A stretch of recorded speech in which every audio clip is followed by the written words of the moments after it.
Toppers हों या schools friends हों, तो उनसे हम जो चीज़ें सीखते हैं वो सोशल लर्निंग के हिसाब से भी जोड़ा जाता है इसको, ठीक है। और ठीक है। आज हम शुरू कर रहे हैं घेरण संहिता, जो हमने पहले पढ़ लिया था। इसको एक बार और रिवीजन करना है या फिर इससे आगे बढ़ना है, आप बताओ।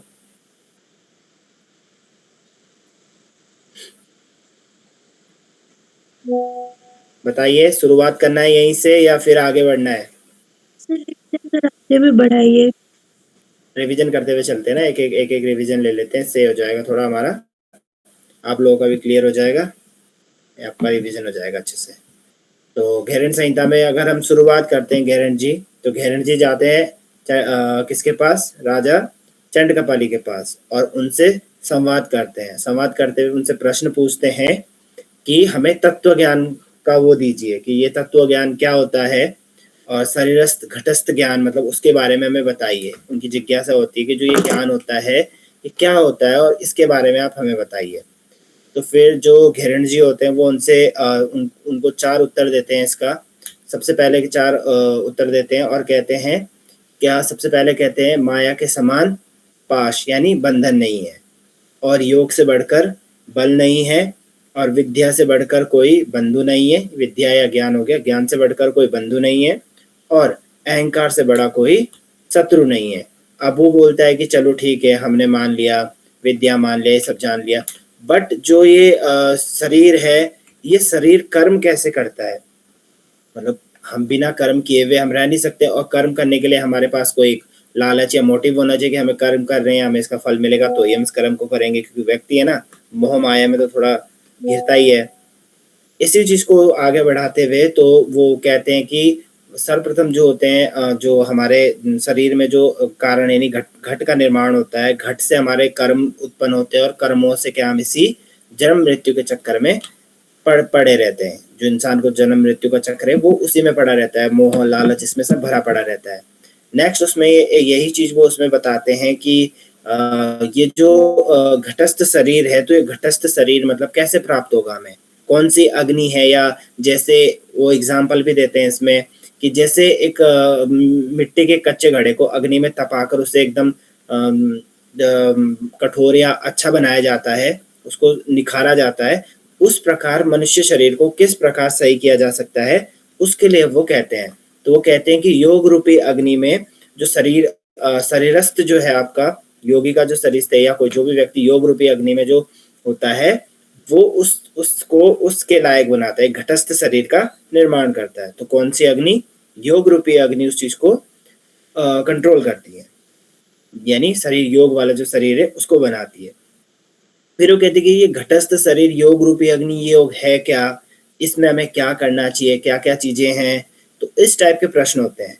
फिर घेरण जी उन्हें बोलते हैं कि आप सप्त साधनों को समझिए या सप्त साधनों की साधना कीजिए, इन सप्त साधनाओं का आप पालन कीजिए, तो आपका जो शरीर है वो घटस्थ योग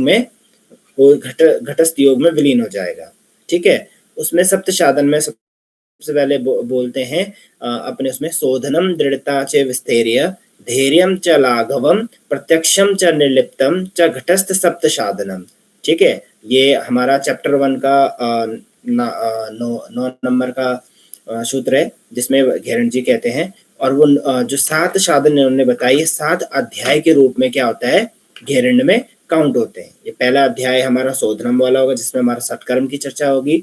दूसरा हमारा दृढ़ता, जिसमें हम आसनों के बारे में बताएंगे, घेरण ने 32 आसनों के बारे में बताया है। स्थैर्य स्थिरता के लिए उन्होंने मुद्रा का बताया है, और मुद्रा में उन्होंने जो जो चीज बताई है, तो मुद्रा के लिए इन्होंने कहा है 25 मुद्राएं घेरण ने अपने जो उसमें बताया कि 25 प्रकार की मुद्राओं का वर्णन है। मैं भी सबसे ज्यादा जो अगर हम योगिक टेक्स्ट पढ़ते हैं तो हमें 25 मुद्राओं का वर्णन हमें यही मिलता है। जो एक रिटर्न बेस पे देख लिया जाए तो कहीं 10 दिया है, कहीं 12 दिए हैं, कहीं 15 भी हैं, बट मेनली 25 जो सबसे ज्यादा मिल रही है वो हमें घेरण में मिली है। फिर आता है हमारे पास धैर्य। धैर्य उन्होंने कहा है कि आप प्रत्याहार का अभ्यास करेंगे तो आपको धैर्य मिलेगा, और इसमें लाघव की बात भी की है। लाघवता यानी लघुता, लाघवता को जो अगर सिंपली हिंदी वर्ड बोले जाए तो लाइटनीनेस यानी इंग्लिश में लाइटनेस, तो प्राणायाम से आपको इस चीज में मिलेगी। और प्रत्यक्ष प्रत्यक्ष आप किसका करोगे? ध्यान। अगर आपको किसी चीज को आत्म साक्षात्कार करना है, सेल्फ खुद को जानना है, तो आपको ध्यान की प्रैक्टिस करनी होगी। निर्लिप्तता, अगर आपको बिना संशय मुक्ति चाहिए, किसी बिना प्रकार की कोई मुक्ति मिले, तो आपको निर्लिप्त होना पड़ेगा। उसके लिए आपको क्या करना पड़ेगा? समाधि में जाना पड़ेगा। तो कह रहे हैं कि अच्छा, आपने सप्त साधन तो बता दिया कि शोधनम, दृढ़ता, स्थैर्य, धैर्य, लाघव, प्रत्यक्ष, निर्लिप्तता, बट इसके उपाय क्या है? शोधन हम करेंगे तो कैसे करेंगे, वो चीज वो कहते हैं। तो इसीलिए वो कहते हैं कि सटकर्मणा शोधनम च आसनेन भवे दृढ़म। वो कह रहा है कि सटकर्म शोधनम च आसनेन भव दृढ़ेम, यानी सटकर्मों में शोधन और आसन से हम दृढ़ होते हैं। मुद्राया स्थिरता, मुद्रा से स्थिरता मिलती है। चेवम प्रत्याहार धीरता, प्रत्याहार से हमें धैर्य मिलता है। प्राणायाम लाघवम च, प्राणायाम से हमें लघुता मिलती है। ध्यानम प्रत्यक्ष आत्मनम, ध्यान से हम प्रत्यक्ष यानी आत्म साक्षात्कार करते हैं। समाधिना निर्लिप्तम, समाधि से हमें निर्लिप्त की प्राप्ति होती है। च मुक्तिरेव न संशय, तथा बिना किसी संशय के हमें मुक्ति की प्राप्ति होती है समाधि में। ये हमारा पहला वो था। अब इसमें कह रहे हैं कि अब इतना इन्होंने बता दिया कि ये चीजें इसमें है। नेक्स्ट इसमें आगे आके बोलते हैं कि घेरन के अनुसार अब सटकर्म, उन्होंने सटकर्म तो बता दिया। अब सटकर्म है कौन कौन से? तो इसमें सबसे पहले हमारे पास है धोती, बस्ती, नेति, नौली, त्राटक और कपालभाति। यहाँ पे नौली को लौली की भी बताया गया है, ठीक है। तो इसमें धोती के 4 प्रकार इन्होंने बता दिया, सीधे सीधे इन्होंने धोती को चार प्रकार में डिवाइड कर दिया है, जिसमें सबसे पहले अंत धोती, दंत धोती, हृदय धोती, मूल शोधन। आप इसका सीक्वेंस भी याद रखना, क्योंकि ये सीक्वेंस भी पूछा जाता है। सीक्वेंस यही है इसका, ठीक है। इसको ऊपर नीचे नहीं करना है कि अंत धोती, हृदय धोती, दंत धोती, नहीं, अंत धोती, दंत धोती, हृदय धोती और मूल शोधन, ये इसका सीक्वेंस है। तो अंत धोती के भी ये 4 प्रकार बताते हैं हमारे पास, वातसार, वारिसार, बहिंसार, बहिष्कृत, ठीक है। वहीं दंत धोती के भी ये 5 प्रकार बता देते हैं हमें, दंत मूल, जिव्या मूल, कर्णरंध्र और कपाल रंध्र, ठीक है। फिर हृदय धोती के भी हमारे पास ये बता देते हैं 3 पार्ट, दंड धोती, वमन धोती, वस्त्र धोती, ठीक है। फिर आता है मूल शोधन, मूल शोधन का कोई टाइप नहीं होता है। फिर आता है हमारे पास नेक्स्ट जो सटकर्म में आता है वो है बस्ती। बस्ती में बताता है जल बस्ती और शुष्क बस्ती। जल बस्ती को हम स्थल बस्ती भी बोलते हैं।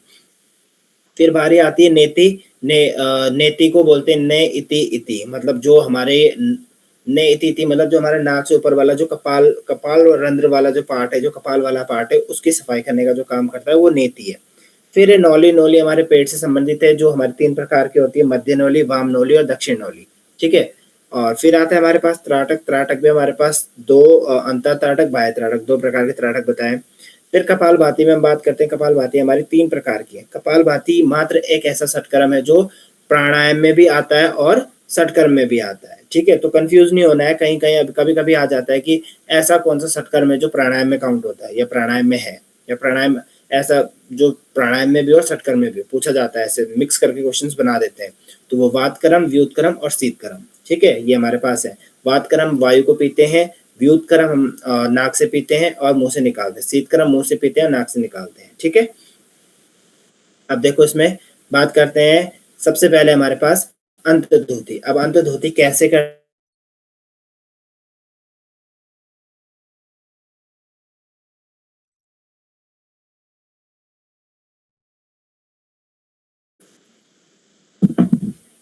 अब देखो वातसार की अगर हम बात करते हैं तो वातसार हमारे पास है कौवे की चोंच के समान ओंठों को करके सने सने यानी धीरे धीरे वायु को पीना है। पूर्ण रूप से पान कर लेने पर पेट में उसका परिचालन करना है, ठीक है। फिर उस वायु को निकाल देना है। इसके लाभ क्या है हमारे पास? यह शरीर में निर्मलता लाने का कारण है, शरीर को निर्मलता देता है, सभी रोगों को दूर करता है, सभी रोगों को नष्ट करने का काम करता है और जठराग्नि को तीव्र करता है। ये जठराग्नि तीव्र करता है, तो ये तो आप देख लेना, जितने भी मोस्टली सटकर्म हो या आसन है, ये जठराग्नि प्रदीप्त हर किसी में एक कॉमन से है। कुछ कॉमन है कि सभी रोगों का नाश करना, जठराग्नि प्रदीप्त करना, ये कुछ लोगों में कॉमन से। तो ये चीजें आप ध्यान रखना कि कहाँ कहाँ है, कहीं कहीं ये नहीं पूछा गया पर उसके साथ से जोड़ देते हैं। बाकी फिर दूसरा हमारे पास है वारिसार। मुख से धीरे धीरे जल पीना है। देखो मैंने आपको बताया था वात का मतलब वायु होता है और वारी का मतलब जल होता है। मुख से धीरे धीरे जल पीते हुए कंठ तक जल से भर लेना है। उसके बाद उदर को चलाकर जल से जल को से निकाल देना है, ठीक है। मतलब क्या करना है, पहले आपको जल को पीना है, जल को आपको कितना पीना है, कंठ तक पीना है, जब तक आपके कंठ तक ना आ जाए आपको खूब पानी पीना है। फिर आपको उसको पेट में थोड़ा चालन करना है और उधर को चलाकर जल को निकाल देना, और उस पानी को आपको एनस वाले पार्ट से बाहर निकाल देना है। लाभ कह रहा है शरीर को स्वच्छ करने वाली क्रिया है, साधन करने वाले योगी देवताओं के समान शरीर की प्राप्ति होती है। अगर कोई भी जो साधक है इस प्रकार की क्रिया को यानी वारिसार धोती को करता है, इसको सीधा सीधा संघ प्रक्षालन भी बोला जाता है। वारिसार को संघ प्रक्षालन वाला ही इसमें होता है, जिसमें कुछ आसन वगैरह होते हैं, वो चीज में बताई गई है। शरीर को स्वच्छ करने वाली होती है, और साधन जो करता है वो देवताओं के समान उसको माना जाता है, क्योंकि उसकी जो अंदर वाले जितने भी जो बैक्टीरियाज हैं, जो जितना भी वेस्ट मटेरियल्स या वेस्टेज हैं, वो सब क्या है इसमें निकल जाता है। तो नेक्स्ट हमारे पास है, अब हमने वारिसार पढ़ लिया, वारिसार को ही संघ प्रक्षालन भी बोलते हैं। और इस प्रक्षालन में हम क्या करते हैं, 5 प्रकार के हमारे पास आसन आते हैं। ये आपके योगा थेरेपी के क्वेश्चन से भी पूछा जाता है, जोड़ा जाता है कि संघ प्रक्षालन के जो आसन है उन आसनों को क्रम में लगाइए, या फिर इनका सीक्वेंस क्या रहेगा, किसके बाद कौन सा आसन आएगा, ये चीज पूछी जाती है। इनको मेनली इनको सीक्वेंस में लगाने के लिए क्वेश्चन दिए जाते हैं, जिसमें सबसे पहले हमारे पास है ताड़ासन। सभी ने सारे योग के विद्यार्थी पता ही होंगे कि ताड़ासन किसे बोलते हैं। ताड़ासन, तिर्यक ताड़ासन, कटी चक्रासन, तिर्यक भुजंगासन और उद्राकर्षण आसन, ठीक है। ये आसन आपको पता ही होंगे, जिसने संघ प्रक्षालन किया होगा दैट मीन्स उसे तो अच्छे से पता ही होगा। खैर, और योग वाले हो तो आपको पता होना चाहिए। जैसे आप मुझे इतना तो मैं उम्मीद रखता हूँ आप लोगों से कि आपको पता होगा इसका, ठीक है। फिर अब देखो, इसमें सबसे पहले ताड़ासन भी कैसे करना है आपको जल के बारे में इसमें आपको पता होगी। षटक्रम में कैसे करके पीते हैं, पहले 8 से 10 गिलास पानी पीते हैं, फिर आपको 8 से 10 बार आपके आसन करेंगे, 2-2 3-3 बार इन आसन को करेंगे। फिर आप कम से कम 3 से 4 बार, जब तक आप जैसा पानी पिए वैसा पानी नहीं निकले तब तक आप क्या है संघ प्रक्षालन को कंटिन्यू रखते हैं। फिर इसमें देखो नेक्स्ट हमारे पास है अंतर्धोती। अंतर्धोती की अब बात करते हैं। अभी तक हमने कौन सी की थी, अंतर्धोती में हमने वातसार और वारिसार। वारिसार में हमने क्या किया है, संघ प्रक्षालन का जो नियम है वही है। अग्निसार देखो, अग्निसार में बहुत मतलब ये क्वेश्चंस जून 2024 में शायद ये क्वेश्चंस आया था, जून वाले एग्जाम में। जो मैं अभी आपको बताऊंगा इसमें अग्निसार से ही था। प्राणवायु को रोककर नाभि के पृष्ठ भाग पर लगाएं, ठीक है।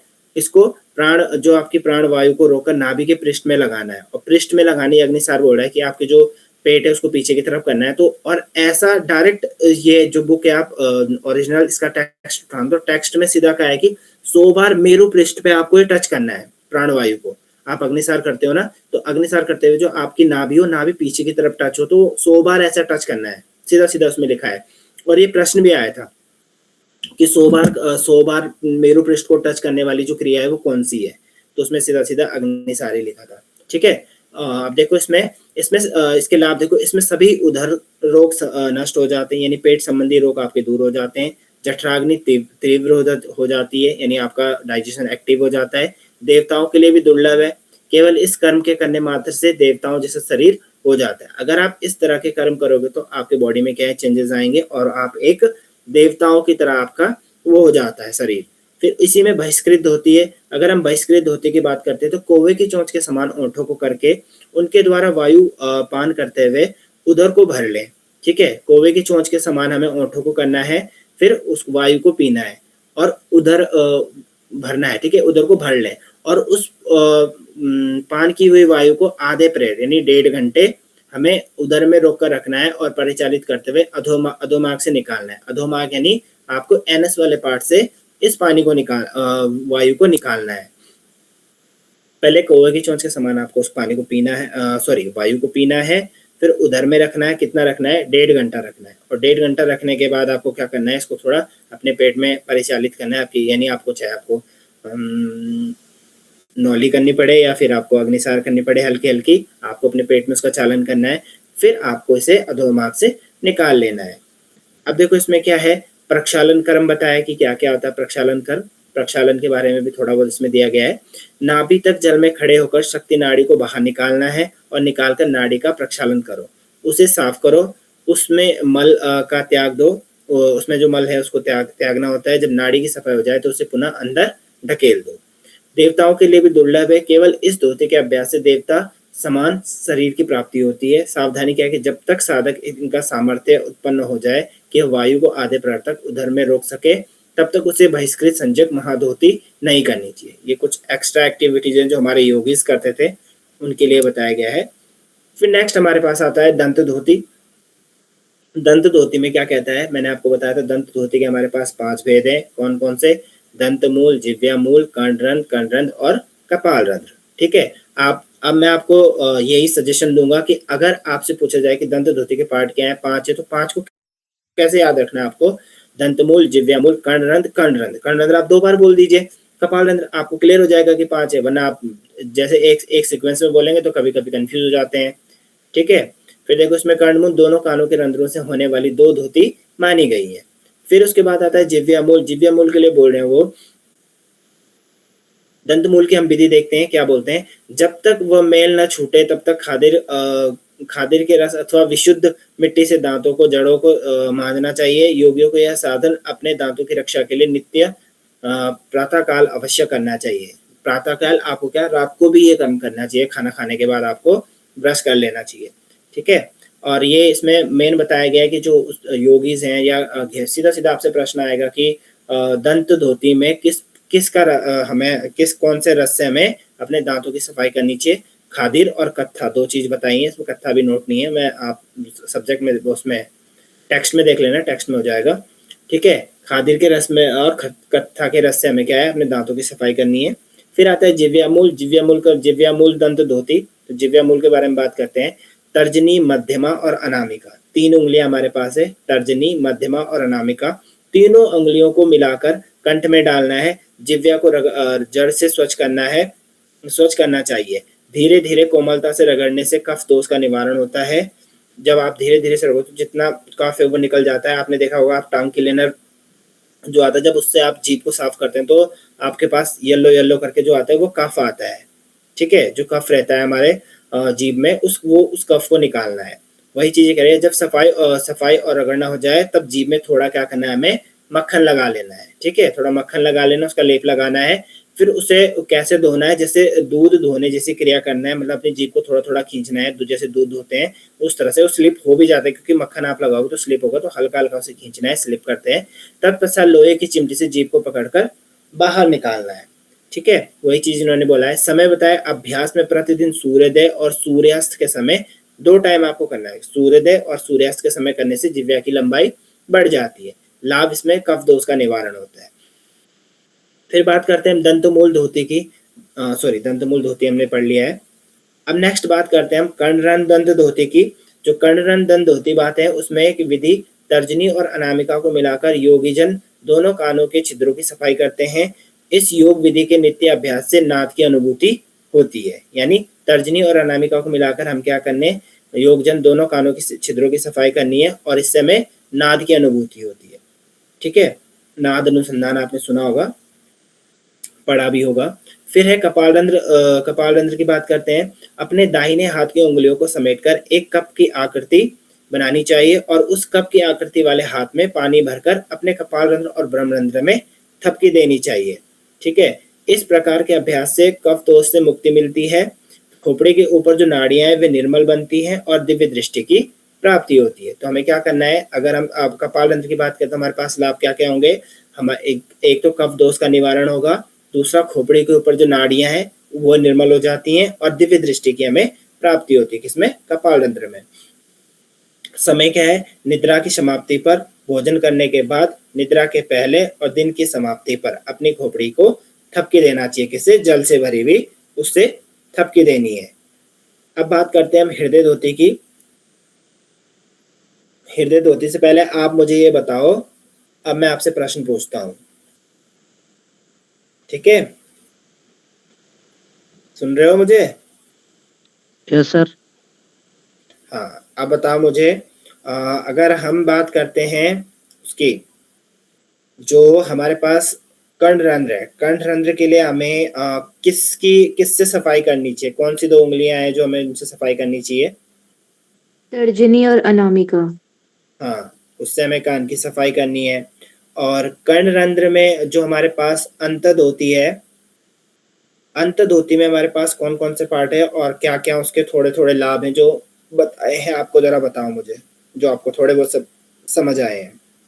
नोट भी करना है साथ साथ थोड़ा थोड़ा। अंतर्धोती में 4 टाइप है सर, वातसार, वारिसार, अग्निसार और बहिष्कृत। हाँ, बाइंसार, अग्निसार नहीं बोलते, बाइंसार ही बोलते हैं, और अग्निसार तो अदर नाम है इसका। ठीक है, बाइंसार और बहिष्कृत। ठीक है, वातसार को हमें क्या करना है, वातसार की जो क्रिया है वो क्या क्या है? सर वातसार में सर अपने ओठों को कौवे के समान, जैसे कौवे की चोंच रहती है वैसे बनाना है। बनाना है। और वायु को क्या करना है, सने सने वायु वायु को का सने नीचे सने से वायु सने लेनी है। सने सने फिर हमारे पास वातसार में आ रहा है। फिर उसके बाद अपने पेट में फिर परिचालन करना है सर उसको। और फिर मतलब मूसू से निकाल लेना है। निकाल लेना है सर। हाँ, और फिर नेक्स्ट आप बताओ मुझे, वारिसार, कनक जी।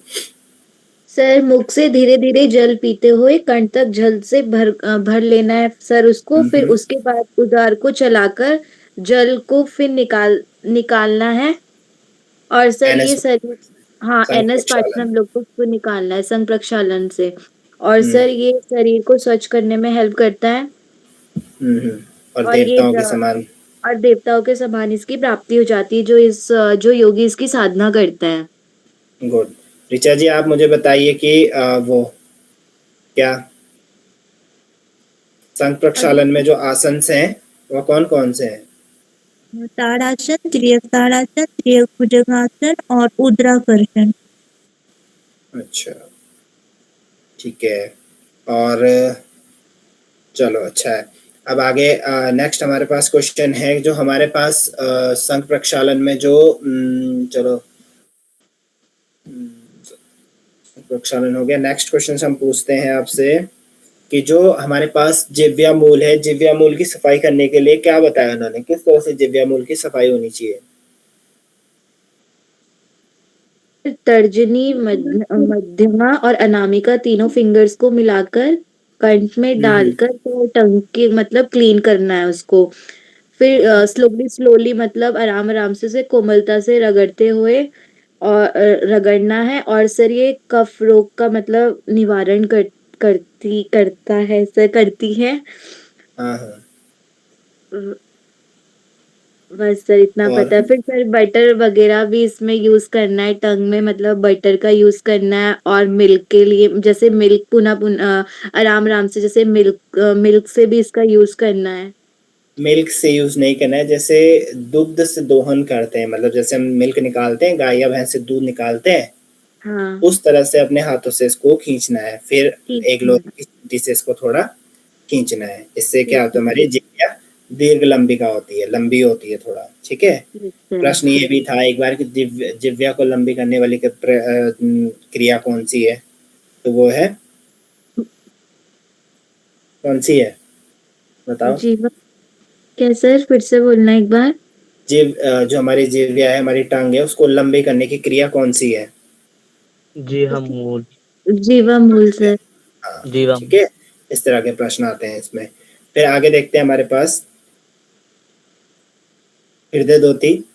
हृदय धोती में हमारे पास कितने पार्ट है हृदय धोती के, बताएगा कोई?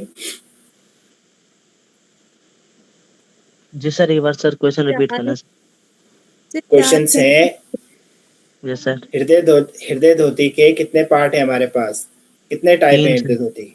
तीन, 3 कौन सर। कौन से? दंड दंड, धोती, वस्त्र। वमन और वस्त्र, जिसे वस्त्र। वसन धोती भी कहा गया है सर। हाँ, ठीक है, यहाँ ये याद रखना है। अब दंड धोती की अगर हम बात करें तो दंड धोती में वो कह रहा है कि केले के मृदु भाग के डंडे, हल्दी के डंडे या वेंत को हृदय के मध्य बार बार घुसाकर धीरे धीरे निगलना चाहिए। फिर कफ पित्त क्लेद मुख द्वार से रेचन करना चाहिए। ठीक है, ये थोड़ा डिफरेंट लैंग्वेज में लिखा है, इसको मैं थोड़ा इजी मेथड में समझाता हूँ। जो केला, आपने केले का जो बम्बू देखा होगा, केले का, ठीक है, केले का पेड़ देखा है आपने? Yes sir. केले के पेड़ के अंदर बिल्कुल उसे जब छीलते हैं ना, उसे छीलते हुए अंदर एक बहुत पतली सी नली निकलती है। जैसे अभी कैथड वगैरह जो हम यूज करते हैं, वैसे मोस्टली हम दंड धोती के लिए कोई कैथड यूज ही करते हैं। ठीक है। तो केले की मृत्यु भाके में या फिर हल्दी के डंडा, हल्दी, आपने हल्दी का पेड़ देखा होगा आनंद, यस सर, हल्दी का यस पेड़ सर, देखा है आप लोगों ने? हल्दी के यस पेड़ सर। पेड़ को जब उस पेड़ को छिलते हैं तो एक पतली सी व्हाइट कलर की डंडी आती है, बहुत नाजुक होती है, मतलब लचीली सी होती है। तो उस ऐसे डंडे को हमें अपने मुख के द्वार से, गले से निकालते हुए अपने अंदर अंदर भेजना है और पानी पीना है, और पानी की निकालते हुए उसे बाहर बाहर निकालना है उसे। ठीक है, उस पाइप से पानी बाहर आना चाहिए, पहले पानी पीना है, फिर उसको वो करना है, फिर उससे वो पानी बाहर निकलता है। तो दैट मीन्स आपकी हृदय की सफाई होती है। और इसमें क्या कह रहा है, कफ, पित्त और क्लेद। ठीक है, मुख द्वार से रेचन करना चाहिए, जबकि ऐसा नहीं है, मुख के द्वार से ही रेचन होगा और मुख के द्वार से ही क्या होगा, इसका पूरक होगा। मतलब आपसे मुख को ही लेना है, मुख से निकालना है, ऐसा कोई वो नहीं है। और इसमें दूसरी चीज ये है कि दूसरी चीज इसमें ये है, इसके जो लाभ हैं, यह कर्म हृदय रोग का भी निश्चित रूप से नाश करता है। तो ये क्या है, हृदय रोगों का नाश करता है, कफ, पित्त और क्लेद का नाश करता है। ठीक है, जो कफ पित्त रोगों का भी ये नाश करता है। तो क्या है, दंड धोती का लाभ हमारे पास क्या है, हृदय रोगों का नाश करता है और कफ और पित्त का भी नाश करता है। फिर वमन धोती की अगर हम बात करें तो वमन का मतलब होता है उल्टी, बाहर निकालना। ठीक है, ये फिगर भी यहाँ पे दिया है, आपको पीपीटी में दिख रहा होगा। तो विधि है, ज्ञानी साधक को भोजन के अंत में कंठ पर्यंत जल पीना है और फिर क्षण भर बाद ऊपर की ओर देखते हुए उसे वमन द्वारा निकाल लेना चाहिए। ये कब होता है, जब हम अतिरिक्त भोजन कर लेते हैं। ठीक है, जब अत्यधिक भोजन कर लेते हैं, तो अत्यधिक भोजन करने के बाद हमारा, जब कभी आपने देखा हो कि आपको इंडाइजेशन वाली जब इशू होता है, तो पहले के जो योगी लोग होते थे, अगर वो ज्यादा भोजन कर लेते थे, भूख से ज्यादा, यानी जितनी क्वांटिटी है क्वांटिटी से ज्यादा अगर आप भोजन कर लेते हैं, तब हम इस क्रिया को यूज करते थे। पानी पिया, पानी पीने के बाद उससे जितना एक्स्ट्रा भोजन था वो वमन के द्वारा बाहर निकाल लेते थे। ठीक है, इसका भी यही लाभ है, ये कफ और पित्त का नाश करता है और ये कफ संबंधी और पित्त संबंधी रोगों को दूर करने का काम करता है ये। नेक्स्ट हमारे पास है वस्त्र धोती। और वस्त्र धोती में अगर हम बात करें तो वस्त्र धोती में वस्त्र धोती को हमें क्या क्या करना है, वस्त्र की लंबाई क्या है, या आप लोगों को पता है क्या क्या है इसमें, घेरंड में क्या है, प्रदीपिका में क्या है, इससे प्रश्न आए। पर ये प्रदीपिका का पता है सर, इसका तो नहीं सर इतना पता। प्रदीपिका का क्या है सर 15 हाथ लंबी सर। प्रदीपिका 15 हाथ लंबा है, जबकि और रत्नावली में क्या है, रत्नावली का नहीं सर याद। रत्नावली में 20 हाथ बताया है। ठीक है, अब देखो घेरंड की अगर बात करते हैं तो घेरंड को इंचेस में भी इन्होंने बताया, कहीं कहीं 18 इंच बताया, कुछ इस तरह से बताया इन्होंने, फिक्स ये भी नहीं है, क्योंकि जो क्वेश्चन आया था वो क्वेश्चन ब्लॉक कर दिया था वो क्वेश्चन। ठीक है, बाउंस हो गया था, वो सही नहीं था, तो इस वजह से वो क्वेश्चन का कोई राइट आंसर नहीं था, तो सभी को उसके आंसर्स मिले थे। देखो इसमें अगर बात करते हैं तो 18 से 22 हाथ के बीच में यहाँ पे बताया गया है। अगर पढ़ते हैं कुछ और अदर उसमें देखते हैं तो 18 से 22 हाथ की लंबाई वाली धोती वस्त्र होता है और 4 अंगुल चौड़ा होता है। ये तो फिक्स है कि 4 अंगुल चौड़ा ही होता है। महीन वस्त्र 4 अंगुल चौड़ी पट्टी लेकर धीरे धीरे निकलना चाहिए, फिर इसे धीरे धीरे बाहर निकालना है। मतलब आपको धीरे धीरे गिनना। और सीधा सीधा इसमें लिखा भी है, क्या लिखा है इसमें एक चीज लिखा है कि इसमें जो चीज बताई गई है वो बताई गई है कि आपको ये धीरे धीरे निकलना है। और कैसे निकलना है, अगर आप पानी के साथ निकल सकते हो पानी के साथ निकलो, दूध के साथ निकलना है दूध के साथ निकलो, शहद के साथ निकलना है तो शहद के साथ निकलो, आपको जो कंफर्टेबल हो आप उसके साथ इससे निकल सकते हो। फिर इसमें एक चीज ये कह रहे हैं, इसके लाभ क्या है। अब आपको पता है कि कैसे करना है। आपको एक महीन वस्त्र लेना है, जो धोती का जो वस्त्र है उसको लेना है, पहले से धुल लेना है। आपको ऐसे ही नहीं ये करना है कि आपने एक बार डाल दिया, नहीं, पहले से थोड़ा गीला कर देना, क्योंकि उसके अंदर जो रेसे वगैरह होते हैं वो कहीं आपके गले में या जो आपकी फूड पाइप है उस पर न चिपक जाए। ठीक है, इसीलिए उसको पहले धुला जाता है, फिर सुखाया जाता है, फिर गीले कपड़े में गीला रखा जाता है ताकि उसमें कोई हो तो वो पानी में निकल जाए। और इसको धोती करने के बाद जो धोती होती है उसको बड़े साफ सुथरे जगह से सुखाया जाता है। मतलब ऐसे कहीं धूल मिट्टी में नहीं सुखाया जाता, क्योंकि आपको दोबारा भी करनी होती है। और इसमें इसको जो आप देखो इसके लाभ क्या क्या हैं। इस वस्त्र धोती के अभ्यास से गुल्म, ज्वर, प्लीहा, कुष्ठ, कफ, पित्त के विकारों का शमन होता है। यह धोती आरोग्य, बल और पुष्टि दिनों दिन वृद्धि करती है। ठीक है, तो हमने इसकी एक राइम्स बनाई थी, आप इसे लर्न कर लो या नोट कर लो। देखो सब नोट कर लो इसे। क्या है? वसन को प्लीहा, ठीक है, वसन को प्लीहा गुल्म ज्वर होने पर, ठीक है, ये आपको लर्न करना है इसको। वसन को प्लीहा गुल्म ज्वर होने पर, प्लीहा, हाँ प्लीहा, प्लीहा इसका स्प्लीन जिसको मतलब क्या? बोलते हैं, स्प्लीन प्लीन। स्प्लीन स्प्लीन, हाँ ठीक है। तो हम्म। देखो अभ्यास से वसन को प्लीहा होने से गुल्म ज्वर का, सर गुल्म किसको कहते हैं? गुल्म। गुल्म तिल्ली जो रोग होते हैं, सेम इसी का पार्ट है।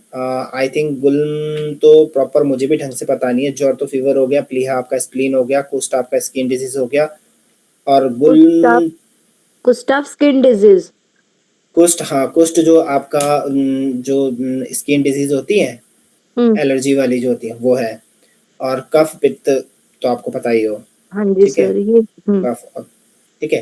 तो जो देखो इसमें देखे वसन को प्लीहा होने से, तो उसके ग्वल्म ज्वर और कफ पित्त का नाश हो गया, ठीक है। वसन को क्या हो गया? प्लीहा हो गया, ठीक है, और प्लीहा होने से क्या हो गया? इसके गुल्म और ज्वर से कफ पित्त का नाश हो गया, ठीक है। तो फिर जिसमें क्या हो गया, जिससे क्या हो गया उसमें, उसके आरोग्य और बल की पुष्टि हो गई थी। इसकी एक राइम्स बनी थी, वो राइम्स मेरे को प्रॉपर याद नहीं आ रही, मैं लिख के आपको बताऊंगा अभी। हाँ अब मेरे को इसकी राइम्स याद हुई है थोड़ी थोड़ी। देखो वसन को प्लिया होने से ज्वर गुल्म कुष्ठ, गुल्म ज्वर गुल्म और कुष्ठ का नाश हो गया। कफ पित्त कफ और पित्त कफ पित्त का विनाश होते हुए आरोग्य और बल की पुष्टि हो गई, ठीक है। कफ और पित्त का नाश होते हुए आरोग्य और बल की पुष्टि हो गई। तो हमें इससे मिलाने ये राइम्स, इससे हम याद करेंगे तो इससे क्या हो जाएगा? वसन, वसन से हमें याद आया कि वस्त्र धोती, गुल्म से गुल्म रोग, प्लीहा से प्लीहा हो गया, और ज्वर कुष्ठ, ज्वर भी दूर हो गया, कुष्ठ भी दूर हो गया, कफ पित्त भी हो गया, समन हो गया। आरोग्य, फिर आरोग्यता की प्राप्ति होगी, बल और पुष्टि की भी प्राप्ति होती है दिन प्रतिदिन, ठीक है। ये इसके लाभ है, बहुत इंपॉर्टेंट लाभ है। अक्सर इसमें से लाभ पूछे जाते हैं वस्त्र धोती के, क्योंकि वस्त्र टफ है तो ये पूछे जाते हैं कि क्या क्या है। फिर आपके पास आता है मूल शोधन। अगर हम मूल शोधन की बात करें तो मूल शोधन में हमारे पास है विधि, मूल शोधन न होने तक अपान वायु की क्रूरता नष्ट नहीं हो पाती है, ठीक है। अगर अपान वायु को आपको कष्ट, अपान वायु जो है आपको उसको खत्म नहीं करना है, तब तक आपको मूल शोधन का अभ्यास करना है। इसलिए प्रत्ययन पूर्व मूल शोधन कर्म करना चाहिए।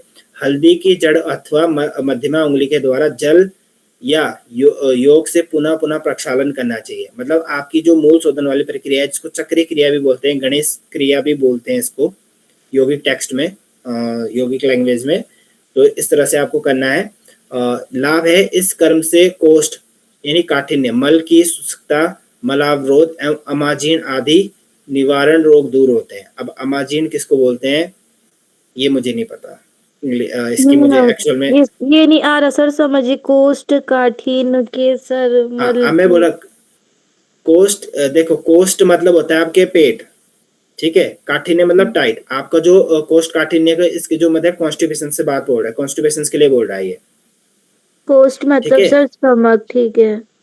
हाँ जो कोष्ठ और काठिन्य, ये कॉन्स्टिपेशन की बात हो रही है इसमें। ठीक है सर। इसमें कॉन्स्टिपेशन दूर होता है, मल की शुष्कता, मलावरोध की, मलावरोध मतलब कि वही कॉन्स्टिपेशन, आपको जो आपका स्टूल है, स्टूल आने में दिक्कत हो रही है, तो वो चीज इसमें बता रहा है। अमाजीन यानी आपको डाइजेशन नहीं हो पा रहा है, अमाजीन यही होगा। आदि का निवारण होकर जठराग्नि प्रदीप्त होती है, यानी आपके डाइजेशन इंक्रीज होता है, और अपान वायु की क्रूरता का नष्ट होता है। जो अपान वायु कहाँ होती है? आपकी हृदय में होती है, कहाँ होती है बताओ? 5 प्रकार की वायु है ना, कौन कौन सी, जरा मुझे बताओ। प्राण, अनंत, उदान, समान, प्राण, उदान, हाँ। समान, अपान, व्यान। हाँ, अपान का स्थान कहाँ पे है? अपान का सर मल द्वार के उसमें होती है आई थिंक सर। मल हाँ, सर अपान। ठीक है। Yes sir. प्राण आपका होता है हृदय में, अपान कहाँ होता है आपका? मूल में, ठीक है, मूलाधार के पास। समान होता है आपका नाभि में, प्राण अपान समान। उदान होता है आपका कहाँ पे? हृदय में। और व्यान होता है आपका कंठ। उदान आपका कंठ में होता है, व्यान आपका समान आपका संपूर्ण शरीर में होता है। व्यान आपका कहाँ होता है फिर? ये बताऊंगा आपको पढ़ के, इसी में है ये, ठीक है, थोड़ी थोड़ी चीजें। अब देखो इसमें हमारे पास क्या क्या है, इसके लाभ क्या क्या है मूल शोधन के। ये हमारे कॉन्स्टिपेशन के लिए काम करता है, ठीक है, कॉन्स्टिपेशन को दूर करता है, डाइजेशन को इंक्रीज करता है, और अपान वायु की कुरूपता यानी जो मूलाधार चक्र है उसके आसपास जितने भी इश्यूज है उनको ठीक करने का काम करता है। नेक्स्ट है हमारे पास बस्ती। बस्ती की बात करते हैं। बस्ती में क्या क्या है? बस्ती अगर हम देखें तो बस्ती हमारे पास है विधि जल में नाभि पर्यंत बैठकर उत्कट आसन का अभ्यास। सबसे पहले जल बस्ती और स्थल बस्ती, जिसको शुष्क बस्ती भी बोलते हैं। अब देखो, जल में नाभि पर्यंत बैठकर उत्कट आसन लगाएं और गुदेह देश का आकुंचन प्रसारण करें और जल बस्ती करनी है। जल बस्ती क्या करना है आपको? जल में बैठना है और जल को क्या करना है आपको? गुदा में आपको क्या करना है? अश्वनी मुद्रा का अभ्यास करना है इसमें, ठीक है, सीधा सीधा आपको कुछ नहीं करना है, अश्वनी मुद्रा का अभ्यास करना है। और इसमें क्या कौन से आसन में बैठना है? डिफरेंस है दोनों में, थोड़ा डिफरेंस है माइनर, क्योंकि आसनों का डिफरेंस है इसमें। जल में आपको किस में बैठना है? उत्कट आसन में बैठना है, जबकि आपको स्थल में किस में बैठना है? आपको पश्चिमोत्तानासन में बैठना है, ठीक है। दो चीज का डिफरेंस है, ध्यान रखना। लाभ देखो, जल बस्ती कर्म प्रमेह उदावर्त क्रूर वायु का निवारण, शरीर को कामदेव के समान सुंदर बना देता है, ठीक है। अब देखो जल बस्ती के लाभ जो है, कर्म प्रमेह। प्रमेह एक रोग होता है, कौन सा ये पता नहीं, अब इंग्लिश पता नहीं, ये भी नहीं पता कौन सा है। ये कुछ टेक्स्ट में ऐसे जो डिजीज हैं ये आपको थोड़ा बहुत तो रटने ही पड़ेंगे, बाकी मैं देख के बताऊंगा इन्हें, ठीक है। प्रमेय रोग क्या होता है? प्रमेय, उदावर्त, और कौन कौन से हमारे पास इसमें? प्रमेय, उदावर्त, क्रूर वायु।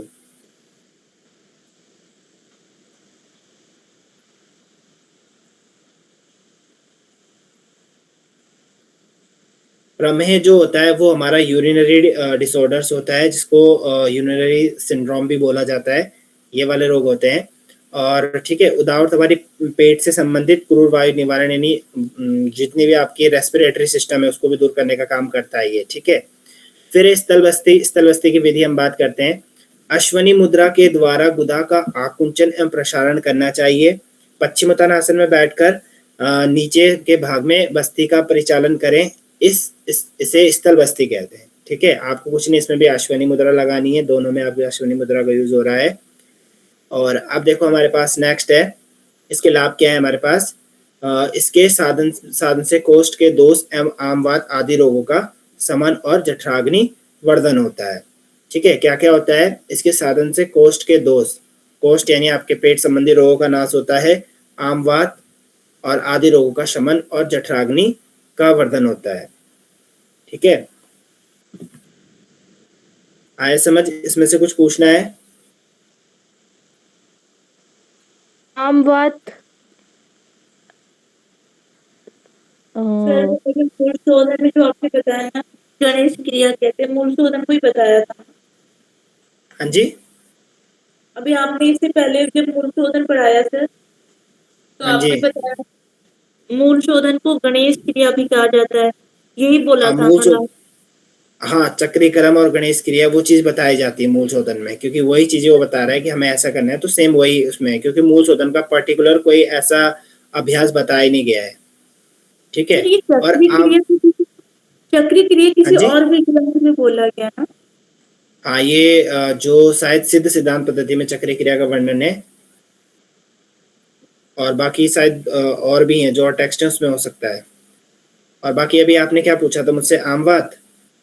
हाँ सर, आमवात किसको आम कहते वाइज हैं? जो आर्थराइटिस वगैरह होते हैं हाँ उसको आमवात में गिना जाता है। रूमेटाइड आर्थराइटिस जो होती है, ठीक है सर।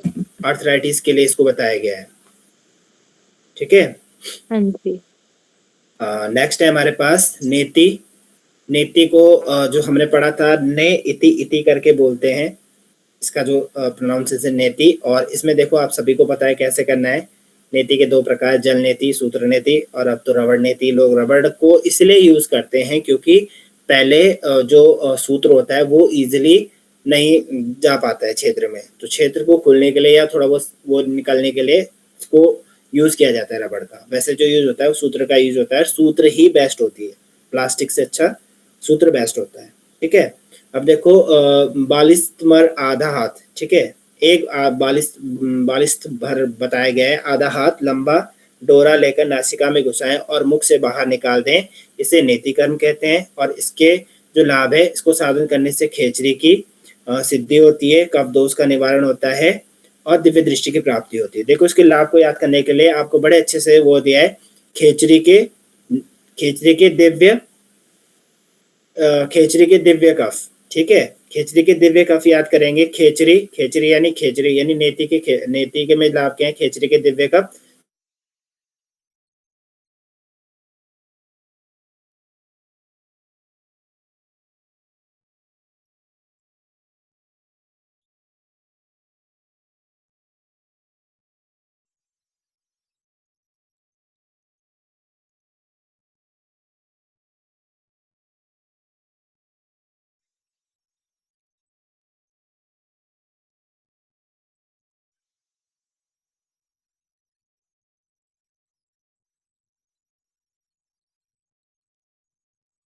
करता है। और जठरनाल की अगर बात करें तो जठरनाल क्या होता है,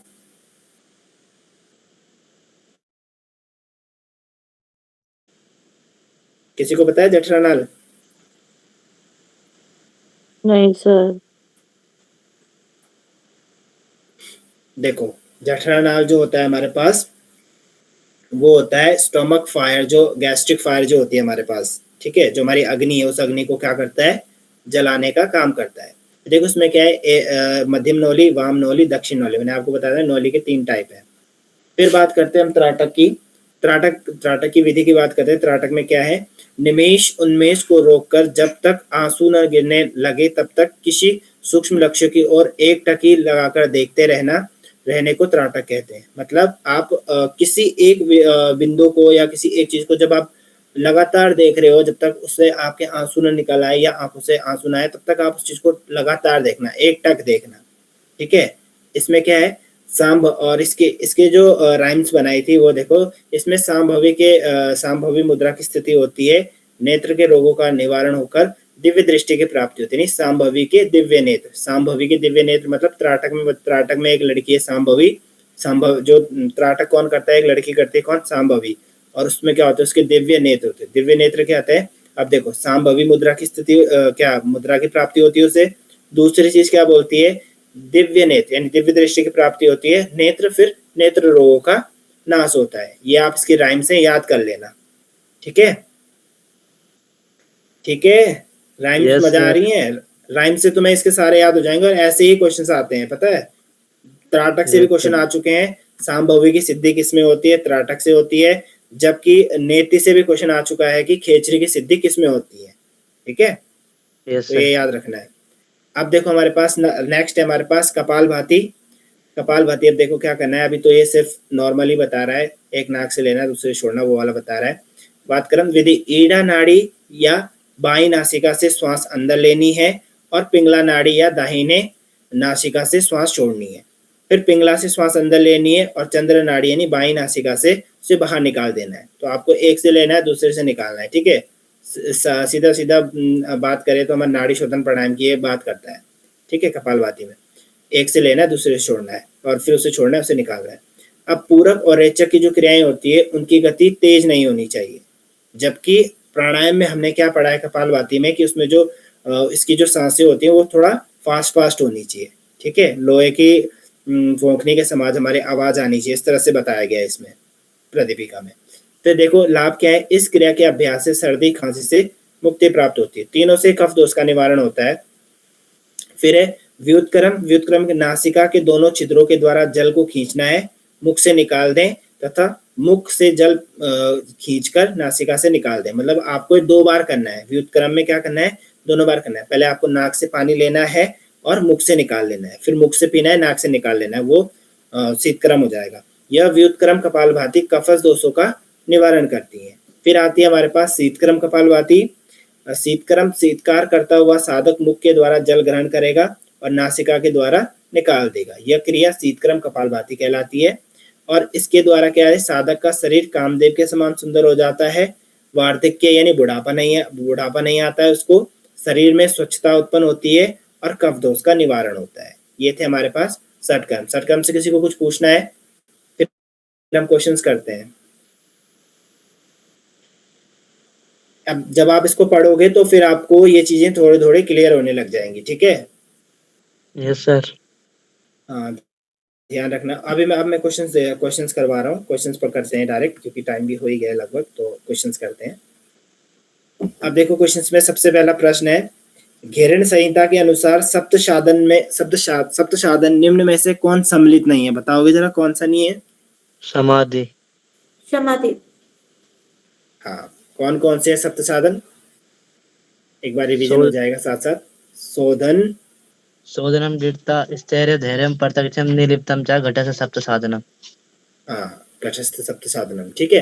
फिर हमारे पास बात करते हैं, षटकर्मणा शोधनम च के अनुसार शारीरिक शुद्धि का मुख्य साधन क्या है? प्राणायाम, षटकर्म, ध्यान या मुद्रा? षटकर्म। षटकर्म, ठीक है। हाँ, फिर निम्न में से कौन सी क्रिया अंतर्धोती का भेद नहीं है? सर दंड धोती। हाँ, गुड। बहिष्कृत अंतर्धोती में वायु को कितने समय तक उदर में धारण करना बताया गया है? सर आधा 30 मिनट, आधा प्रहर। हाँ, और आधा प्रहर कितने घंटे के बराबर है? 1.5 घंटे के बराबर। 1.5 घंटे। 1.5 घंटा। हाँ, ठीक है। एक याम में 24 मिनट होते हैं, ये ध्यान रखना, ठीक है। इस तरह से ये भी प्रश्न आते हैं। अब देखो, दंत धोती के कितने भेद माने गए हैं? 5 सर। 5। कौन कौन से हैं? सर दंत मूल, जिया मूल, कंडरंध्र, कपाल रंध्र। कंडरंध्र के 2 है सर। हाँ, तो कंडरंध्र 2 बार बोलना है, वरना आप फिर कंफ्यूज हो जाओगे इसमें, ठीक है। Yes sir. जिव्यामूल धोती के नियमित अभ्यास से क्या विशेष लाभ बताया गया है?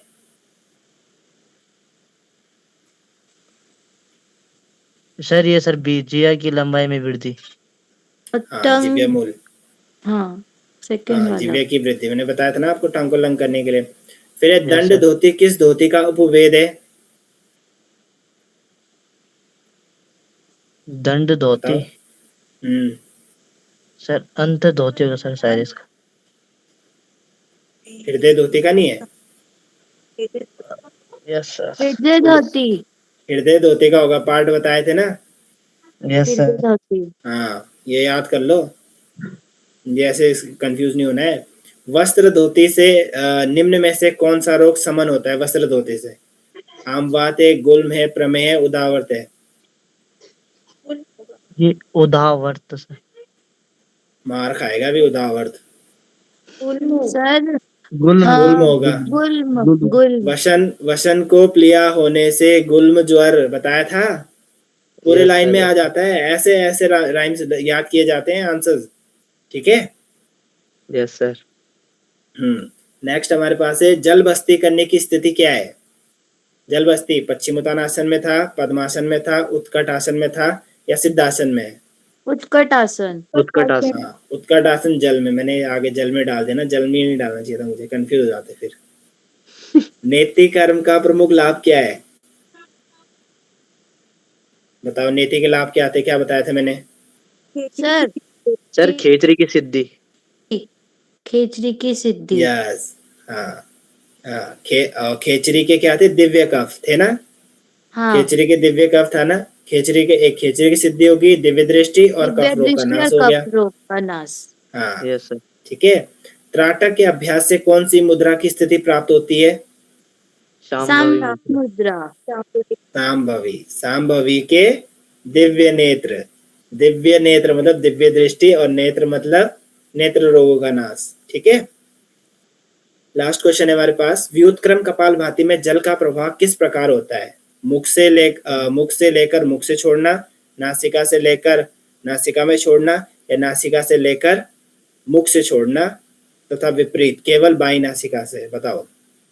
दोनों सर नासिका नासिका से लेकर मुख से नासिका से छोड़ना। लेकर नासिका से नहीं, नासिका से लेकर नासिका में कैसे छोड़ेंगे? नहीं मुख से लेकर छोड़ना मुख से लेकर मुख से हाँ, छोड़ सी होगा इसका, नासिका से लेकर और मुख से छोड़ना है। व्युत्क्रम मतलब उल्टा ही है। देखो हमें क्या करना है, नाक से लेना है और मुंह से छोड़ना है। ये तो व्युत्क्रम हो गया, उल्टा ही हो गया ना। सब मुंह से ही तो खाते हैं हम सब, अब नाक से पीना पड़ रहा है हमें, तो वो तो उल्टा ही होगा थोड़ा हमारे लिए। तो इस तरह से आप इसे समझ सकते हो, ठीक है। Yes sir. बाकी किसी को कुछ पूछना है?